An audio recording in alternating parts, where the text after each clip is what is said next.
वंचित बहुजन आघाडीचा विश्वरत्न विश्वभूषण परमपूज्य डॉक्टर बाबासाहेब आंबेडकरांचा वंचित बहुजन आघाडी उधळणार वणी विधानसभेत विजयाचा गुलाल।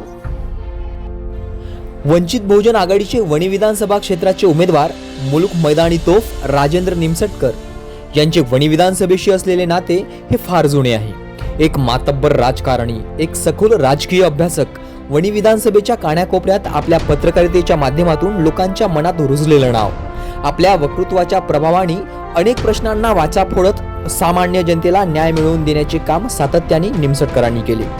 सर्वसामान्य परिस्थितीमधून समोर येऊन आज ते वंचित बहुजन आघाडीचे वणी विधानसभा क्षेत्राचे उमेदवार आहे। सर्वसामान्य जनतेचा माणूस म्हणून संपूर्ण वणी विधानसभा क्षेत्रात निमसटकरांची ओळख आहे। या कार्यालयीन उद्घाटनाच्या कार्यक्रमात बोलताना त्यांनी महाविकास आघाडी, महायुती, मनसे यांना चांगलेच दिवसले। आता हे बघणे अत्यंत महत्त्वाचे ठरणार आहे की या पचरंगी लढीत नेमका विजय कोणाचा होतो। बघत रहा आपला हक्क मराठी न्यूज चॅनल, आवाज आपल्या हक्काचा, शोध सत्याचा।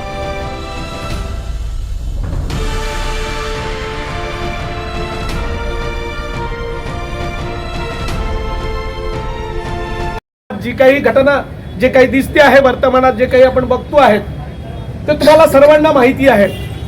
मात्र निवडणुकीचा काळ आहे, प्रत्येक माणसाला या ठिकाणी बोलतं होणं गरजेचं आहे, कारण काळ अत्यंत भयावह आहे, काळ सोकावत चालला आहे।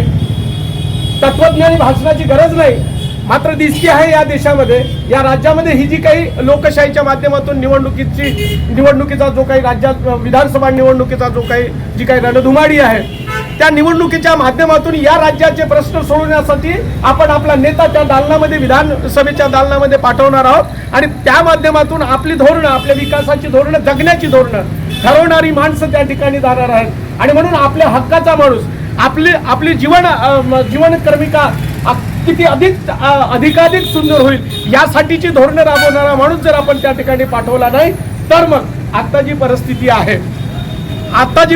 आहे यापेक्षा अधिक जास्त वाईट परिस्थिती आपली होईल। आणि म्हणून जाणतेपणानं त्या ठिकाणी त्या पद्धतीचा माणूस, त्या विचारधारेचा माणूस पाठवला पाहिजे। म्हणून आपण निष्ठेने या ठिकाणी आलात। वंचित बहुजन आघाडी ही वंचितांची आघाडी आहे। वंचितांची आघाडी म्हणत असताना तुम्ही आम्ही वंचित आहोत आणि वंचित सर्व दृष्टीनं आहोत। आर्थिकतेनं ज्या स्थितीनं आहोत तेवढ्याच दृष्टीनं सामाजिक आणि राजकीय पद्धतीनं देखील आपण वंचित आहोत आणि ही वंचितांची आघाडी या ठिकाणी आहेत। आणि वंचितांच्या आघाडीला कोणी सामान्य माणूस जवळ घेत नाही, मात्र आता आपण मोठ बांधण्याचा प्रयत्न करत आहोत श्रद्धेय बाळासाहेब आंबेडकरांच्या माध्यमानं आणि आता या मतदारसंघामध्ये काहीतरी बदल घडवण्याचा प्रयत्न करत आहोत। माझ्या मतदारसंघामध्ये एका सामान्य माणसाला श्रद्धेय बाळासाहेब आंबेडकरांनी विश्वास ठेवून उमेदवारी बहाल केली। आदरणीय मिलिंदजी पाटील, आदरणीय आमचे मित्र मंगल तेलंग आणि आपल्या सर्वांनी अत्यंत परिश्रमाने राजू निमसटकरांच्या विषयीची भूमिका जिल्हा स्तरापासून तर राज्याच्या स्तरापर्यंत मांडली आणि श्रद्धेय बाळासाहेब आंबेडकरांनी तो त्यांच्यावरती विश्वास ठेवत, माझ्या कामावरती विश्वास ठेवत, मी वंचित बहुजन आघाडीचा यापूर्वी कार्यकर्ता नव्हतो, सभासद नव्हतो, मात्र तरी देखील सामाजिक बांधिलकी सोबत ठेवून जीवन जगणारा एक आंबेडकरी चळवळीमधला कार्यकर्ता हा सातत्याने दलित समाजाच्या, आपल्या माणसाच्या, बाबासाहेबांच्या विचाराचा पायी होऊन जगतो आहे। ही भूमिका त्यांना पटली आणि ती पटवून देण्यात आपण संबंध लोक यशस्वी झालात। म्हणून आपल्या सर्वांचं मी आणखी परत मी अभिनंदन करतो आणि माझ्या विजयासाठी आपण या ठिकाणी खंबीरपणे उद्याच्या राजकारणात, उद्याच्या दिवसात तुम्ही सर्वांच्या या संड लोकांच्या समोर जाणार आहात आणि ती ताकद तुम्ही तुमच्या मनगटामध्ये निर्माण केली म्हणून देखील तुमचं मी मनापासून आभार मानतो, अभिनंदन करतो। 2-4 मिनिट तुमचे मी घेतोय। एकीकडे भारतीय जनता पक्षाचं सरकार आहे, या राज्यामध्ये भारतीय जनता पक्षाचं सरकार आहे आणि त्या सरकारमध्ये या राज्यामध्ये यापूर्वी महाविकास आघाडीमध्ये असणाऱ्या घटक पक्षांची माणसं जी खोके घेऊन त्यांच्याकडे गेली तीच परत त्यांच्याकडे आहे। म्हणजे एनकेन प्रकारे मी निवडणुकीचा फॉर्म भरला आणि त्या दिवशी एका पत्रकारांनी मला विचारलं, ती व्हिडिओ क्लिप व्हायरल झाली। मी म्हणालो वंचित बहुजन आघाडी ही अशी आघाडी भविष्याच्या राजकारणात तुम्हाला दिसेल। एकीकडे या राज्यामध्ये नागनाथ आहे आणि दुसरीकडे या राज्यामध्ये सापनाथ आहे। दोघांनाही तुमच्या भल्याचं राजकारण करायचं नाही आहे। केवळ आणि केवळ तुमच्या टाळूवरचं लोणी खाण्याचं काम या विभागातला माणूस आणि नेता करतो आहे. आणि म्हणून श्रद्धेय बाळासाहेब आंबेडकरांनी वंचिताची लढाई जी सुरू केली, ती वंचिताची लढाई आता या नागनाथ आणि सापनाथाचं डोकं ठेचल्याशिवाय राहणार नाही. आणि म्हणून आपल्या समोर जे दिसते आहे भारतीय जनता पक्षाचा उमेदवार आणि सोबतीला महाविकास आघाडीचा 2019, 2014, 2007-9च्या निवडणुकीमध्ये त्यांनी निवडणुका लढवल्या. निवडणुकीत गललट्ट मतदान केलं, जातीचं राजकारण केलं. मात्र हे संबंध करत असताना तो जिंकला नाही, पडला. आणि जेव्हा पडला तेव्हा त्यानं माझ्या झाकणाच्या दारूच्या बाटलीच्या झाकणाचे पैसे गेले एवढं वाक्य बोललं आहे. म्हणजे अत्यंत भयावह. ज्या दारूच्या बाटलीनं माझा माणूस बर्बाद झाला, माझं कुटुंब बर्बाद झालं, माझ्या आई बहिणींच्या डोक्यावरचं कुंकू पुसल्या गेलं, तो माणूस या विधानसभेच्या रिंगणामध्ये महाविकास आघाडीचा उभाटाचा उमेदवार आहे. गललट्ट संपत्ती आहे. मात्र सामान्य माणसाच्या प्रश्नाचं राजकारण, त्याच्या हिताचं राजकारण त्यानं आतापर्यंत कधीच केलं नाही. आणि जर का केलं असेल तर यापैकी कोणीही सांगून द्या मी राजकारण सोडून देईन. कारण मी या विभागात जगलो, त्याचं वय जेवढं जवळपास आहे त्याचं वय आणि त्याच्याच राजकारणाचं जेवढं वय आहे त्यापेक्षा अधिक जास्त माझ्या राजकारणाचं वय मी त्याला जवळून बघितलं. एकही सामान्य माणसाच्या विकासाचं, सामान्य माणसाच्या उत्थानाचं, या विभागातल्या बेरोजगार पोरांच्या विकासाचं, या विभागातल्या माझ्या शेतकरी कष्टकरी बांधवांच्या माणसाचं कधीच त्यांनी भल्याचं राजकारण केलं नाही. किंबहुना एकही आंदोलन देखील उभ्या आयुष्यात त्यांनी केलं नाही. तरी देखील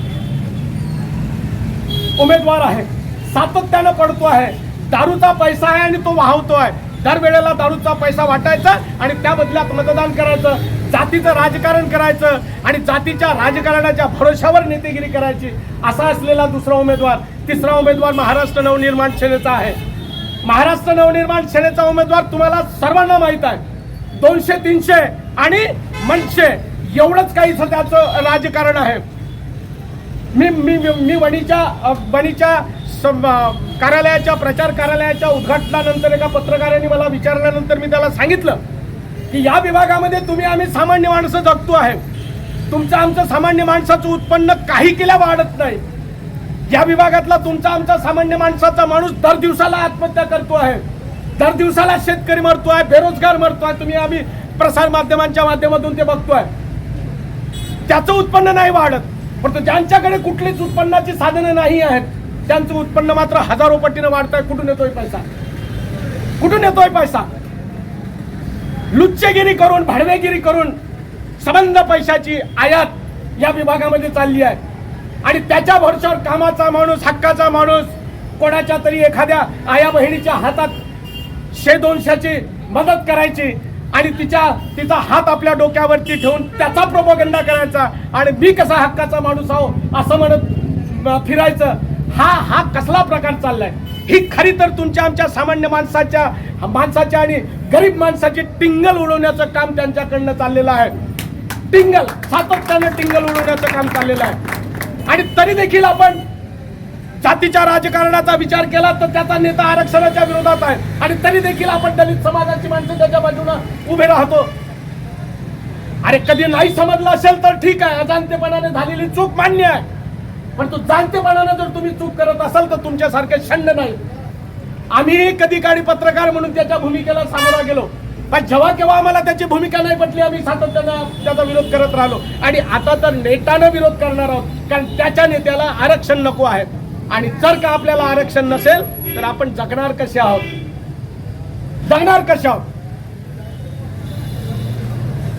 बाबासाहेबांनी दिलेल्या संविधानाच्या माध्यमातून, आरक्षणाच्या माध्यमातून आपण आपल्या गरीब पोरांना शिकवू शकलो, मोठे करू शकलो.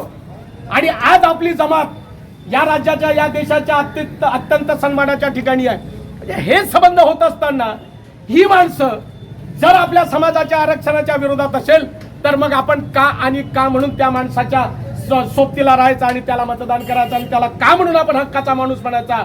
तो तर आपल्या समाजाची, आपल्या गरिबीची टिंगल उडवणारा आहे. आणि म्हणून अशा माणसाला आता मतदारसंघातून हद्दपार करण्याची वेळ आली आहे आणि ते तुम्ही करणार आहात आणि म्हणून तुम्ही या ठिकाणी उपस्थित आहात. तिसरा माणूस आहे बंडखोर. अत्यंत कमी दिवसामध्ये भयंकर संपत्ती त्याच्याकडे आली.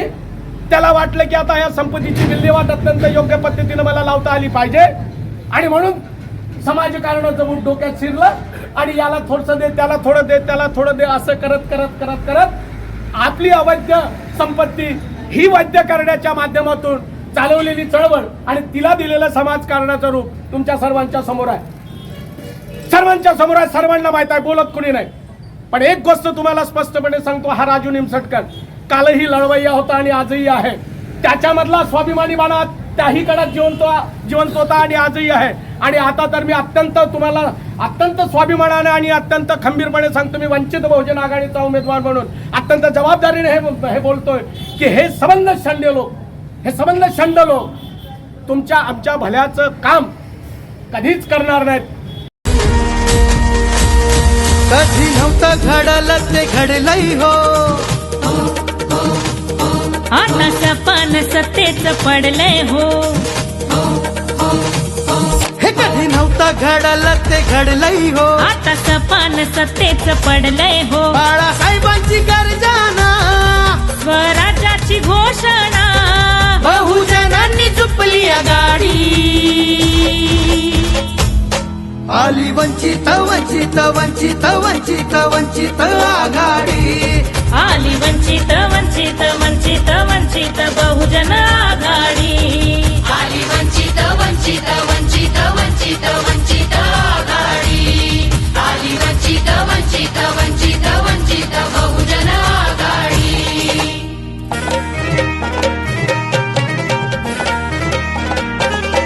संख्या आहे अमुचीच भारी, आता नको कुणाची लाचारी. आमच्या हातात सत्तेची दोरी, प्रस्थापितांनो फिरा माघारी. बाळासाहेबांची गर्जना, स्वराज्याची घोषणा, आम्ही उभारू सत्तेची गुढी. आली वंचित वंचित वंचित वंचित वंचित आघाडी. आली वंचित वंचित वंचित वंचित बहुजन आघाडी.